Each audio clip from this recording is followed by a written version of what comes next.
not what it turned out to be. Anyway, I like to stop here because you kind of get a good view of all the new architecture that Harvard has brought in here. The Widener Library, you can see, is actually quite a gigantic building. Much better view of just how large it is from over here, right? You've got the beautiful Memorial Church. That's President Lowell's response to World War I.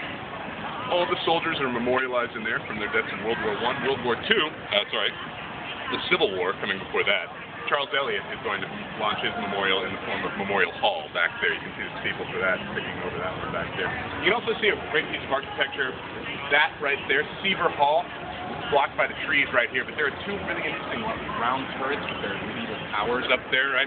That's a signature of an architect named H.H. Richardson. If you've been into Boston, been in Copley Square, underneath the Hancock Church, made by the same architect. It's got that similar sort of turrets with medieval towers style. H.H. Richardson, he'll come up way at the end of the tour as well if you want to know more about him. But this building, Seaver Hall, is going to house the arts and sciences and mostly the philosophy department for a lot of years.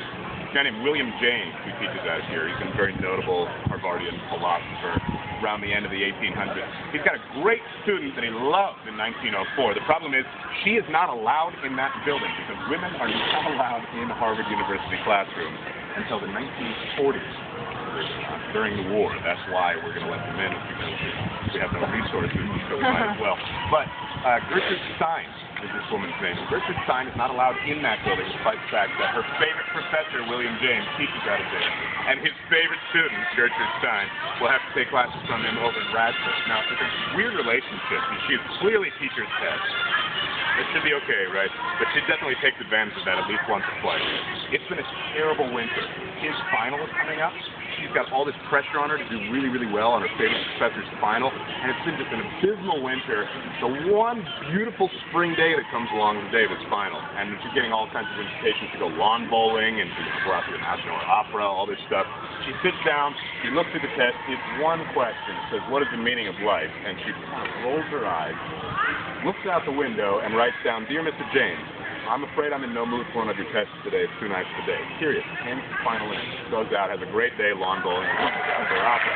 Next day, she's in Radcliffe, freaking out. She realizes that she may have just failed out of her favorite professor's class, took a huge risk, totally blew it, sends him a postcard, has to wait for his return over in Radcliffe Yard. It finally comes, she tears it open, and it says, Dear Miss Stein, I clearly have little to teach you about the meaning of life, and he gives her the highest mark available. That's really only going to happen if you're a teacher's pet, you know what I mean? But I thought it was at least mention. Anyway, notables that come into Harvard Yard don't include Gertrude Stein, but there are certainly a variety of others. We'll talk about those. This architecture is very, very famous, but it's not the most notable thing in Harvard Yard. For some reason, the most famous thing in Harvard Yard is actually on the other side of this building. I'll show it to you right now.